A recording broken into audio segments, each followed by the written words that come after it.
Okay. Assalamualaikum, Bismillahirrahmanirrahim. Jadi kita sambung dengan diskusi tentang bahasa i'rab, aspek ciri yang nombor 4 untuk sesuatu isim. Ya, untuk satu isim dia ada isim tu ada 4. Jadi kita dah cover makrifat dengan nakirah, kita dah cover muzakkar, muannas, kita dah cover mufrad, musanna dengan jamak. Sekarang kita sedang membuat yang aspek nombor 4 i'rab, yakni rafa, nasab dengan jar. Jadi kita nak kaji macam mana sesuatu isim tu dia boleh jadi rafa, dia boleh jadi nasab ataupun dia boleh jadi jar. Jadi kita dah buat latihan. Saya dah bagi contoh hari tu yang tentang pasal peranan isim dalam contohnya bila kita nak memohon ampun daripada Allah. Jadi kalau fi'il tu perbuatan tu adalah istighfar. Jadi kata dekat sini istaghfarul malikillah kan. Jadi maksudnya siapakah yang meminta ampun? Jadi dia dah pembuat. Dan kalau dialah yang pembuat, dia punya i'rab tu adalah rafa. Dia adalah marfu. Dan Allah adalah objek. Maksudnya yang dia memohon ampun tu. Orang apakah entiti isim Allah Tuhan di mana pengampunan tu dipohon. Jadi Allah tu akan dalam i'rab dia, isim Allah tu i'rab dia adalah mansub, nasab ya. Jadi contoh juga khalaqa rasulullah. Jadi macam mana kita nak buat? Jadi siapa mencipta? Khalaqa tu adalah fi'il mencipta, telah mencipta. Jadi daripada sini kita tahu isim Allah tu mesti adalah rafa. Sebab dialah yang pencipta. Dan dia mencipta siapa? Dia mencipta Rasul. Jadi kita nak tahu sama ada Rasul tu adalah tanwin ataupun makrifat, nakirah ataupun makrifat. Dia mestilah nakirah sebab dia tak ada alif lam kat situ.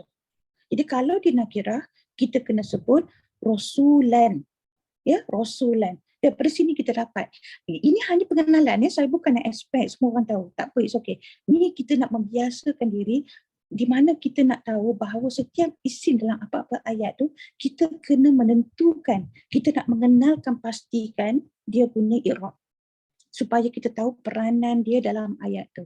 Jadi kalau kita contohkan peranan tu dalam ayat tu, jadi sekarang saya nak sambung dengan isim tu dia memain pelbagai peranan dalam ayat dan dalam ungkapan. Walaupun kita tak masuk lagi ya bahagian yang di mana kita membuat kajian ayat dan ungkapan secara detail, tapi saya terpaksa nak menceritakan tentang ayat dan ungkapan. Jadi ayat tu adalah sentence dan ungkapan tu dalam bahasa Inggeris adalah phrases. Ya. Kalau dalam bahasa Arab ialah murakab. Dalam bahasa Arab ayat tu maksudnya adalah jumlah. Sebenarnya ayat dalam bahasa Arab tu adalah tanda-tanda sebenarnya ya, tanda-tanda. Jadi dalam Al-Quran tu adalah tanda-tanda Allah dalam kitab Al-Quran. Jadi ayat tu, jadi orang Arab dia tak panggil sentence tu ayat. Tapi dalam bahasa Melayu kita panggil sentence tu ayat. Sebenarnya dalam bahasa Arab sentence tu kita panggil jumlah.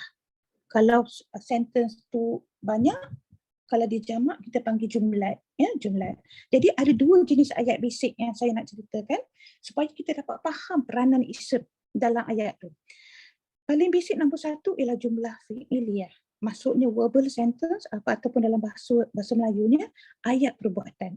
Jadi contoh-contoh yang kita buat yang sebelum ni kan, yang kita bagi contoh-contoh sebelum ni, semuanya adalah jumlah fi'iliyah. Maksudnya ayat yang melibatkan ada perbuatan. Contohnya yang saya cakap yang doraba tu kan, yang pukul tu kan, itu semua ayat-ayat perbuatan. Ya, ayat-ayat yang melibatkan perbuatan. Jadi nombor 2 jenis ayat adalah jumlah ismiyah ataupun setengah orang dia panggil jumlah khabariyah. Maksudnya ayat yang melibatkan subjek dengan predikat. Dia tidak bermula dengan kalimat perbuatan. Jumlah ismiyah tidak bermula dengan kalimat perbuatan. Mungkin ada perbuatan dalam predikat dia, tetapi dia tidak bermula dengan fi'il. Ya, dia mesti bermula dengan ismah. Itu kita panggil jumlah ismiyah. Dia kena bermula dengan isim sendiri. Jadi isim tu apakah peranan isim dalam ayat sebegini? Jadi selalunya kadang-kadang dalam bahasa Inggeris kita panggil ayat ni nominal sentence, tapi saya nak menggunakan the konsep equational sentence. Equational tu dia macam kalau saya nak cakap the house is big. Jadi maksudnya di equation lah, macam dia sama persamaan. Ya, saya memberi satu sifat pada rumah tu. Itu jumlah ismiah. Ya, jumlah ismiah. Macam saya nak cakap, I am a Malaysian kan. Jadi saya adalah seorang bangsa Malaysia. Saya adalah seorang rakyat Malaysia. Jadi adalah tu, dia adalah konsep equational. Faham equation kalau kita buat kan, equation dalam matematik kan, dia ada apa ke, kalau saya nak tulis kat sini equation tu, dia punya ni jelas dekat sini, nampak tak equation, satu benda dia bersamaan dengan satu benda lain. Jadi kita panggil tu equational sentence. Jadi selalunya kita tahu dia bermula dengan isim, dan isim tu adalah satu subjek, dan dia mungkin ada predikat. Predikat tu mungkin ada isim lain ataupun ungkapan lain ataupun perbuatan lain, tapi dia kita anggap tu sebagai khabar. Maksudnya menceritakan pada tajuk permulaan ayat tu. Jadi sekarang saya nak bagi peranan-peranan dalam ni. Jadi peranan-peranan kita tengok, ini adalah jumlah fi'liyah. Jadi kalau adalah apa-apa ayat perbuatan, dia ayat apa ayat, dia mesti terdiri daripada kalimah kan. Dan kita dah tahu ada 3 jenis kalimah. Dia apa-apa ayat dia mesti terdiri daripada kalimat. Dan ada 3 jenis kalimat. Nombor satu ialah isim, ya, kalimat isim. Lepas tu kita ada kalimat harf, ya, penyambungan. Nak menyambung, penyambung dia. Dan lepas tu kita ada kalimat fi'il, perbuatan. Tapi kita tak cover perbuatan lagi. Kita masih lagi dalam bahagian isim, kalimat isim. Tetapi katalah kita nak tengok dalam isim tu, dia boleh merata-rata lah. Dia boleh ada dalam frasa ataupun phrase, dalam ungkapan, dia mungkin juga ada dalam ayat. Jadi dalam ayat tu dia ada peranan dia. Jadi contohnya kalau ayat tu ayat perbuatan, jadi peranan, nombor salah satu peranan isim tu dia sebagai pembuat. Jadi kita panggil kalau dalam bahasa Arab dia fa'il. Ya, kalau perbuatan tu fi'il, jadi orang yang membuat tu, pembuat tu kita panggil fa'il. Jadi kalau boleh cuba kita fahamkan konsep fa'il. Jangan kita kalau boleh nak terjemahkan dalam pembuat. Dalam bahasa Inggeris 2 lah. Jadi kalau dalam ayat aktif, dia yang pembuat, jadi i'rab dia adalah marfu'. Dia mesti marfu'. Rafa'. Macam kita bagi contoh, ya. Kita dah bagi contoh. Jadi siapa kalau nak review contoh kena dengar recording balik lah. Saya tak ulang balik. Saya tak nak ulang balik. Jadi kalau pembuat tu, jadi macam khalaqal insan. Khalaqal insan, ya. Jadi khalaqal insan Allahu. Jadi khalaqallahu insan. Jadi khalaqa tu adalah fi'il, telah buat, telah cipta. Allah, saya kena cakap Allahu. Saya tak boleh cakap Allah. Sebab dia adalah yang pembuat. Peranan isim Allah. Ingat ya, Allah tu sebenarnya kalau kita tengok kalimat tu dia adalah isim al-alam. Isim ma'rifat. Ya, isim ma'rifat. Allah. Alif lam, betul lam ha. Ya, alif lam, betul ada lam lam ha. Jadi dekat situ dia punya i'rab peranan dia adalah rafa'. I'rab dia marfu'. Lepas tu kita ajukan naib fa'il. Naib fa'il tu dia adalah pembuat yang kita tak nampak, ya. Yang pembuat. Jadi dia selalunya ayat pasif. Mujhal, tak apalah. Dia punya i'rab pun rafa'. Nanti saya bagi contoh. Jadi contohnya saya cakap kutiba kan, kutiba. Ya? Kalau kutiba tu maksudnya it was written. Jadi it tu adalah dalam marfu'. Kita tak tahu lah it was written. Jadi ataupun he was hit. Ya? Maka kita cakap daraba jadi duriba. Ya? Duriba Zaidun. Kata saya nak cakap duriba Zaidun. Jadi Zaidun yang kena pukul. Siapa yang pukul Zaidun kita tak tahu. Siapa yang pukul Zaid kita tak tahu. Kata saya cakap duriba Zaidun kan. Jadi Zaidun yang kena pukul. Tapi dalam tapi duriba tu ada orang yang memukul dia. Perkataan fi'il. Tapi dia dalam marfu'. Saya tak boleh cakap duriba Zaidan. Ya. Jadi duriba Zaidun. Jadi salah satu peranan isim dalam ayat, dia sebagai objek. Jadi kita panggil dalam bahasa Arab ialah maf'ul bihi. Dia sebagai objek. Maksudnya benda yang kena buat. Jadi kita nampak contoh tadi kan? Kita nampak contoh. Jadi khalaqar rasulah Allahu. Jadi kat sini pencipta dia adalah Allah. Dia adalah fa'il. Jadi rasulan tu adalah yang kena buat, yang dicipta. Jadi dia punya i'rab dia mestilah dalam mansub. Jadi kita panggil ialah maf'ul bihi. Peranan dia sebagai maf'ul bihi, sebagai objek. Sesuatu yang kena buat. Dia adalah mansub. Ya. Lepas tu kita ada peranan isim, dia sebagai maf'ul lahu. Maf'ul lahu tu adalah asbab. Kenapa perkara itu dibuat? Kenapa perbuatan tu itu dibuat? Nah, maksudnya mungkin yang Zaidun tu dipukul sebab dia jahat. Contohnya. Ataupun sebab dia tu untuk mendisiplinkan dia. Ya, sebagai untuk disiplin. Jadi contohnya itu adalah maf'ul lahu, sebab. Ya, sebab. Dia kalau maf'ul lahu sebab dia i'rab dia adalah mansub. Jadi lepas tu kita nak tahu ia adalah bukan maf'ul lahu. Yalah, ini bukan maf'ul lahu silap ya. Ini adalah maf'ul fihi. Ya. Jadi maf'ul fihi tu adalah maf'ul fihi ya. Ialah peranan dia perbuatan dekat mana perbuatan tu dibuat ataupun dekat masa perbuatan tu dibuat. Ya, jadi isim apa peranan tu? Jadi contohnya orang tu bersujud dekat masjid. Ya, jadi maksudnya kalau saya nak cakap yasjudul muslimu lillah pada Allah kan. Jadi Allah adalah maf'ul bihi tapi fil masjid. Jadi maksud dalam masjid. Jadi itulah maf'ul fihi. Dia bersujud pada Allah di dalam masjid. Jadi dalam masjid tu peranan dia sebagai tempat dan masa ya. Jadi itu dia dalam dia punya i'rab dia adalah mansub. Ya, nasab. Jadi ada maf'ul mutlak. Jadi maf'ul mutlak tu adalah sifat kata perbuatan. Jadi kalau bahasa Inggeris dia ada verb. Jadi mutlak tu maksudnya paling senang kalau saya nak cakap macam ni. Allahu akbar kabira. Ya, walhamdulillahi katsira. Wa subhanallahi bukratan wa asila. Jadi Allahu akbar kabira. Kabira tu maksudnya Allah adalah besar, sebesar-besarnya. Ya, dan segala pada pujian pada Allah sebanyak-banyaknya. Ya. Jadi maksud contohnya kalau dalam bahasa Inggeris patut quickly. Ya, quickly, rapidly, intelligently. Itu adalah sebagai macam maf'ul mutlak. Jiddan, ya kalau bahasa Arab jiddan. Jadi ada banyak nanti insya-Allah kita akan membuat separate study sesi nak tengok contoh-contoh maf'ul mutlak dalam Al-Quran. Ini dalam Al-Quran.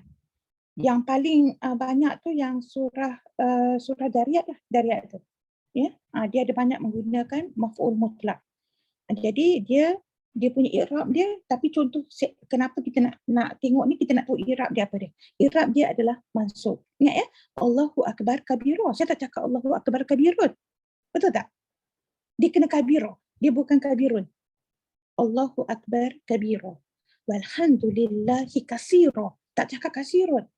Dia kena mansub. Lepas tu hal tu adalah situasi, circumstantial punya adverb. Ya, situasi ataupun cara. Maksudnya dia katalah orang tu bersujud kat masjid kan, you know, yasjudul muslimu fil fil masjid, dalam masjid kasiro. Jadi bukan hal, saya cakap dia hal tu dengan secara khusyuk. Ya, maksudnya khusyuk dalam kunutan. Maksudnya saya akan cakap kunutan. Dengan kunut tu dia sebenarnya dia betul-betul bersujud dengan begitu lama. Secara berkunut. Begitu lama dia bersujud. Betul-betul dia fokus dalam sujud dia tu. Itu cara, itu adalah circumstantial. Ataupun dalam keadaan takut. Dia dalam keadaan takut kan. Jadi itu adalah dalam satu bentuk hal. Ya, situasi tu. Kenapa dia bersujud pada Allah dalam masjid tu? Dalam keadaan situasi takut.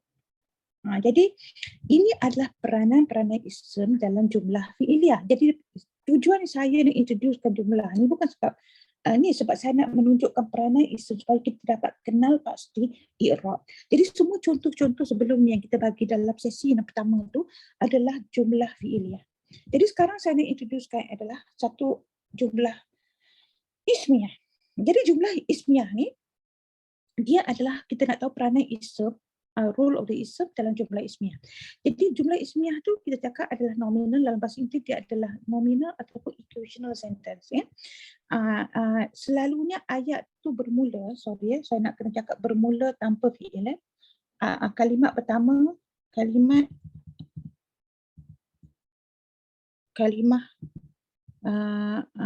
pertama adalah isim. Mungkin predikat ada perbuatan, tapi kalimah perbuatan adalah isim. Jadi dia peranan yang pertama, kalimah yang pertama tu kita panggil mubtada. Dia adalah subjek tajuk. Jadi mubtada. Jadi saya nak bagi contoh. Mubtada tu tak semestinya dekat pertama, dia mungkin kemudian, tapi dia punya peranan tu sebagai tajuk. Jadi kalau kita nak tahu mubtada, ingat siapa yang study tajwid kan? Mana perkataan mubtada tu keluar dalam tajwid? Ingat tak? Dalam tajwid, salah satu disiplin tajwid, dia punya teori tu, apa yang kena tahu? Kalau saya cakap wakaf, kan nak tahu wakaf masih dia berhenti kan? Jadi sebelum tu apa dia? Opposite dia apa? Opposite wakaf apa dia? Ialah ibtida kan? Betul tak? Itu adalah salah satu kajian tajwid. Jadi kita nak tahu pasal ibtida tu. Nak bermula, kat mana kadang-kadang kita nak berhenti, kat mana kita nak bermula. Jadi kadang-kadang kalau ayat tu panjang, kadang-kadang kita, kalau orang yang faham maksud terjemahan, maksud ayat-ayat tu, dia tahu kat mana dia nak berhenti, pada tempat yang betul. Lepas tu dia tahu nak bermula balik, nak sambung balik pada tempat yang betul. Kalau kadang-kadang kita tak boleh sambung yang benda yang salah, tempat yang salah, jadi makna dia mungkin lari. Kalau kita berhenti cara yang salah, kita bermula dengan salah. Itu adalah dalam disiplin tajwid. Dalam ilmu tajwid. Jadi kalau kita tak tahu advance pun, kita kena tahu basic lah. Jadi basic, salah satu basic lah kalau untuk saya, ibtida adalah ibtida dengan wakaf. Jadi ini kita mubtada. Jadi dekat mana dia bermula. Jadi salah satu nama Allah dalam Asmaul Husna adalah mana, siapa can tell me nama Allah yang berkait dengan perkataan mubtada ni? Sebab dia semua ada kaitan. Asma, isim. Sebab mubtada pun isim. Jadi nama Allah pun adalah isim. Isim al-alam. Jadi kalau banyak nama, kita panggil asma. Dan nama Allah khususnya disebut dalam Al-Quran sebagai Al-Husna. Sebagai Al-Husna. Jadi ada salah satu nama Allah yang berkait dengan mubtada. Nama Allah tu ialah Badi. Badi. The originator. Permulaan. Yang memulakan. Badi. Badi.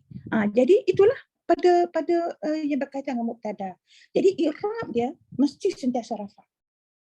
Jangan bagi mubtada tu nasab ataupun jar, majrur. Jadi i'rab dia mesti rafa'. Dia sebagai subjek, tajuk. Lepas tu, sebahagian daripada ayat jumlah ismiyah, yang bahagian kedua tu adalah khabar. Khabar tu macam predikat lah. Jadi tajuk tu nak cerita apa tentang tajuk tu? Maksudnya kalau saya nak cakap, Allahu, dia macam tak lengkap kan? Jadi apa yang saya nak sambung dengan khabar tu? Jadi mungkin saya nak menceritakan yang bahawa Allahu Ahad, betul tak? Jadi Ahad tu dah jadi khabar. Allahu dah jadi tajuk. Nak ceritakan apa tentang Allah tu?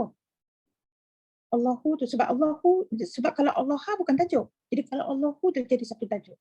Jadi kalau satu tajuk maksudnya dia marfu. Jadi Ahad tu, khabar pun juga adalah marfu. Kalau dalam jumlah ismiyah, dia terbalik dari dalam jumlah fi'iliyah. Jumlah fi'iliyah, dia punya yang lain-lain tu, dia adalah mansub. Fi'il ataupun naik fa'il dan naik fa'il saja marfu. Yang lain tu semua mansub. Tetapi kalau jumlah ismiyah, dia lain. Dia adalah marfu. Sebab dia equational. Dia equational, saya cakap tadi tu kan, yang nampak, yang ni. Dia macam sama. Jadi kalau tajuk tu adalah marfu', jadi dia punya nak cerita khabar tentang tajuk pun marfu' juga. Sebab dia equational sentence, jadi khabar tu. Jadi contohnya kalau saya nak sebut habis, aqul, Allahu ahadun. Jadi saya berani yang saya cakap Allah tu ahadun. Kalau siapa mereka yang tahu Irab. Kalau tak tahu Irab, jangan berani nak cakap dia punya dia punya tanda Irab yang tujung tu. Sebab takut salah kan. Jadi kita selalu matikan. Allahu ahad. Kita tak sebut dia sampai habis. Kita matikan dekat ahad tu. Dah tu kan. Kita mati dekat dah. Jadi kita tak cakap Allah. Tapi kalau sebab kita tak boleh cakap Allahu ahadin. Kalau kan pandai-pandai dia tembak aja. Oh Allahu ahadan. Allahu ahadin tak. Sebab ini jumlah ismiyah. Sebab dia bermula dengan mubtada dia tu adalah isim. Dan dalam ayat Qul huwallahu ahad, isim dia tu adalah Allah. Mubtada tu adalah Allahu. Jadi kita dah tahu dia adalah jumlah ismiyah. Jadi khabar dia pun mesti juga marfu'. Jadi sekarang kadang-kadang saya nak cakap, kita nampak kena banyak ayat Al-Quran dia bermula dengan kana kan? Kana. Jadi kalau kana dalam bahasa Inggeris sebenarnya was. Ya, was. Jadi kalau saya nak cakap, ingatlah kita nak yang kita bincang yang satu ayat kan, yang pasal yang manusia tu sebelum tu adalah satu. You know, kanal insanu wahidah kan. Tapi dalam terjemahan bahasa Melayu tu dia tak sebut, dia cakap manusia tu adalah satu umat. Tapi kalau ada perkataan kana, maksudnya manusia dulu adalah satu umat. Kana dalam bahasa Inggeris kita boleh fahamkan menggunakan perkataan was. Ya, was. Jadi kalau saya nak cakap dekat sini kana ni, kalau dalam bahasa Inggeris saya boleh cakap, kalau nak senang lah kan, kalau nak satu fahaman yang mungkin yang senang, saya cakap dia macam was lah. Jadi kalau was, kalau nak cakap kana al-insan kan, lepas tu wahidah kan nak cakap. Jadi khabar dia punya isim kana tu, tajuk kana tu, dia mesti marfu'. Tetapi khabar kana yang macam wahidah, saya tak boleh cakap wahidah tu sebab dia adalah predikat untuk kana tu. Jadi dia kena mansub kalau ada permulaan dia dengan kana. Jadi kadang-kadang dalam ayat Quran banyak kita jumpa inna kan. Inna, katalah innallaha ma'as sabirin. Jadi inna, Allah tu adalah tajuk pada inna kan. Tetapi saya tak boleh cakap innallahu sebab tajuk pada inna dia kena adalah mansub. Jadi sebab tu kita nampak innallaha ma'as sabirin. Jadi mana-mana ayat yang bermula dengan inna, dia punya isim 11 tu peranan tu, dia kena adalah mansub. Seakan-akan inna tu adalah macam dia permulaan. Sebab inna tu maksud dia sesungguhnya. Dalam bahasa Inggeris adalah verily, truly, really, sesungguhnya dalam bahasa Melayu, sebetul-betulnya. Jadi isim yang mengikuti inna tu, kita letak mansub. Lepas tu khabar inna pun ada inna. Macam contohnya innallaha ma'as sabirin. Jadi ma'as sabirin itu kalau tak ada ma'as sebelum tu dia katalah sabirah. Jadi dia kena marfu'. Dia terbalik. Kalau ada inna sebelumnya tu dia dah jadi terbalik dengan kana. Jadi maksud kalau kana, isim kana dia marfu', khabar kana adalah mansub. Dekat inna dia terbalik. Inna, isim inna adalah tajuk inna tu adalah mansub, tetapi khabar inna ataupun predikat dia adalah marfu'. Jadi ini hanya saya nak introduce konsep ni sebagai hanya pengenalan. Lepas tu kita akan ulang balik banyak kali bila kita mengkaji terjemahan Al-Quran. Kita latihan, kita akan menggunakan ayat Al-Quran. Tapi kita kena tahu sedikit teknikal. Dia punya hukum lah. Hukum i'rab ni. Dia ada 22. Hukum tempat i'rab ni. Dia ada 22 tempat i'rab. Saya hanya introducekan dekat sini saya introducekan dekat sini 1 2 3 4 5 6 7. Jadi dekat sini 1 2 3 4 5 6. 7 campur 6 apa? 7 campur 6 13 kan? Jadi semuanya ada 22 sebenarnya. Sebenarnya 22. Jadi saya dah introduce 13.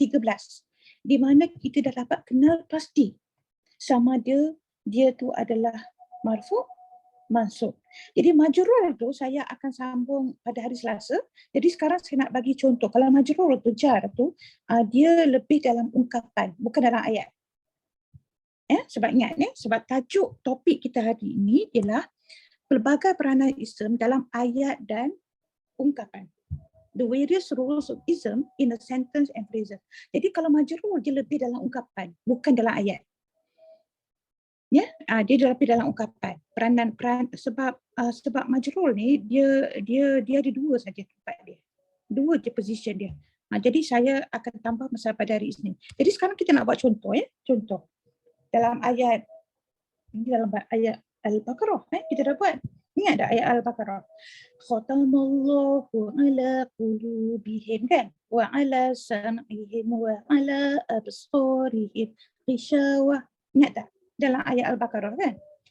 Jadi ini saya nak tanya, adakah ini jumlah fi'iliyah ataupun jumlah ismiyah? Jadi kalau kita nak jawab, kita kena tengok kalimat yang pertama. Kalau kalimat pertama tu khatama, dia adalah fi'il, dia tak mungkin jadi jumlah ismiyah. Dia mesti jadi jumlah fi'iliyah sebab dia bermula dengan kata perbuatan. It's a verbal sentence. It begins with a verb. Khatama. Ya, khatama. Jadi kalau kita dah tahu dia bermula dengan fi'il, jadi kita kena ikut baliklah dia punya rule kat sini. Jadi kita nak tahu siapa dia fa'il. Isim mana yang fa'il. Kalau dia aktif, kalau macam kutiba, katalah kalau dia kutiba, dia dah jadi khutimah. Jadi kalau dia dah khutimah tu dia jadi pasif. Jadi isim yang selanjutnya dia jadi naib fa'il. Ya, jadi naib fa'il. Jadi kita nak tahu ada apa isim mana yang bermain peranan maf'ul bihi. Isim mana yang bermainan maf'ul lahu. Sebab isim mana yang berperanan maf'ul fihi, tempat dan masa. Isim mana yang berperanan mutlak, maksudnya adverb. Dan isim mana yang memain peranan situasi, menceritakan sesuatu atau keadaan sesuatu tu. Jadi kalau kita tengok contohnya, khatama, jadi kalau Allahu, ini pada ayat Quran, saya nampak Allahu. Jadi kita tahu daripada sini Allah adalah fa'il. Sebab dia marfu' kan? Dalam rule kat sini. Dan dia rafa'. Fa'il kena marfu'.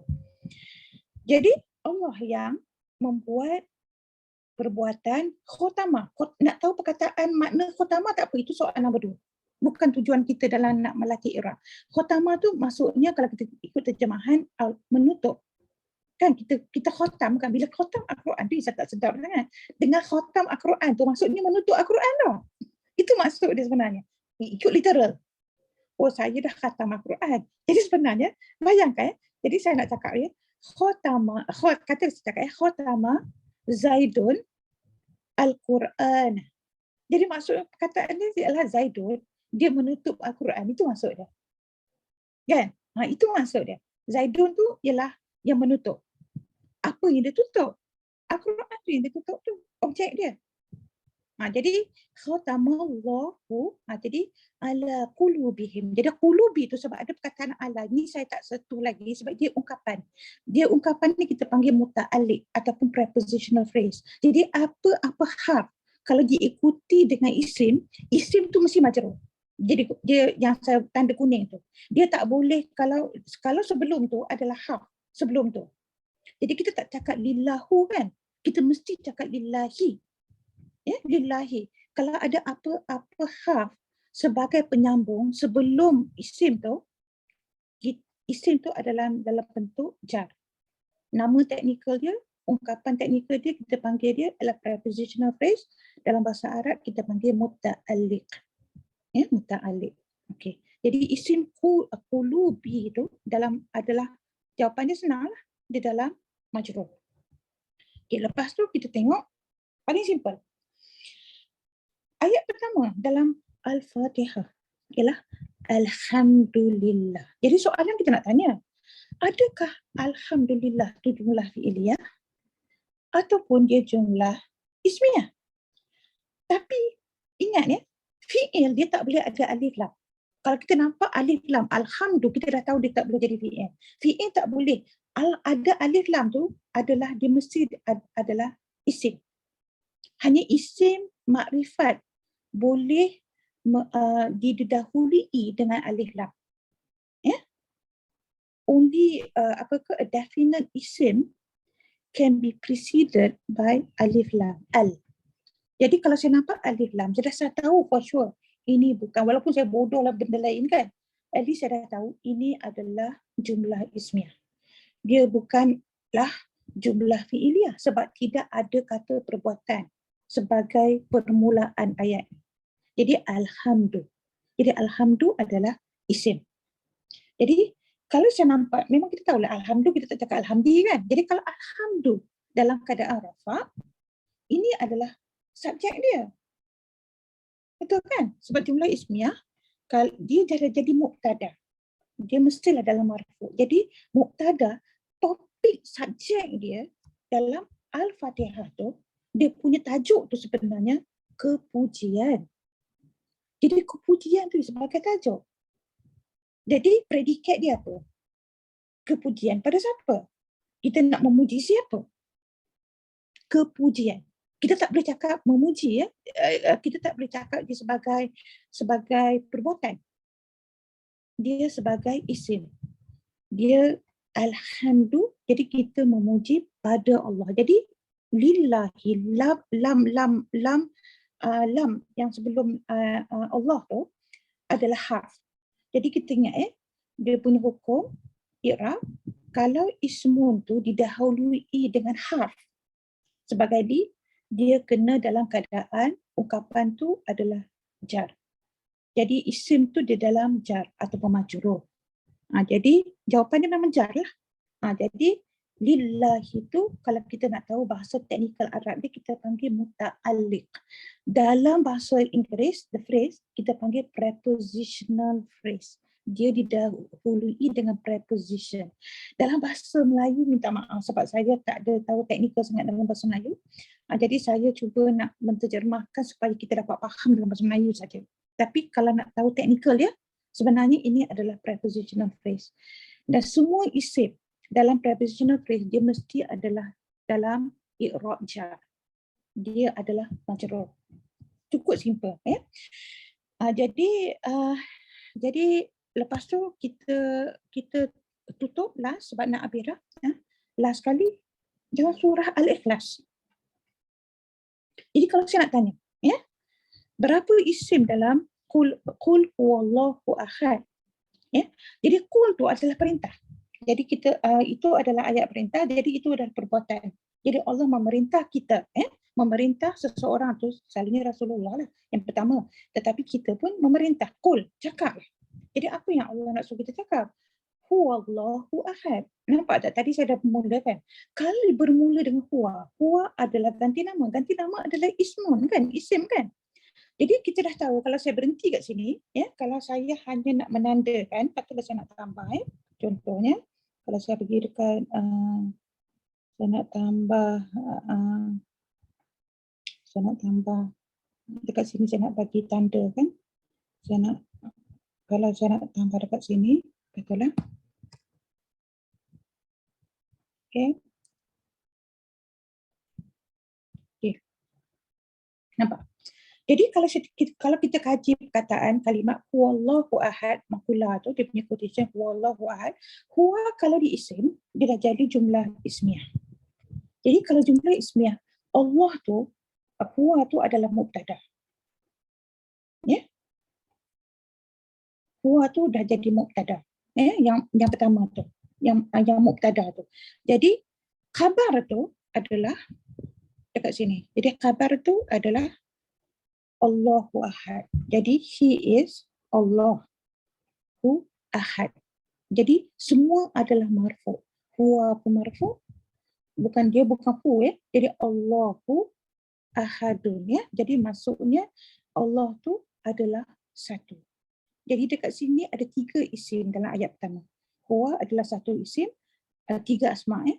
Jadi huwa isim nombor 1, Allahu isim nombor 2, ahadun adalah isim nombor 3. Ada 3 isim. Ini adalah jumlah ismiyah. Satu contoh. Lepas tu kita tengok yang ayat kedua. Allahu samad. Dekat sini Allahu jadi mubtada dan as-samadu adalah jadi khabar. Menceritakan dia equational. Allah ialah. Ya, kita nak cakap Allah ialah as-samad. Ya, as-samad. Jadi kalau dalam bahasa Inggeris, Allahu, He is. Allah is as-samad. Itu adalah salah satu nama nama Asmaul Husna, salah satu nama Allah as-samad. Okey. Jadi kita hanya sambung ni kemudian. Jadi saya nak kita habiskan dekat sini saja dulu sekejap. Jadi saya kena pergi balik pada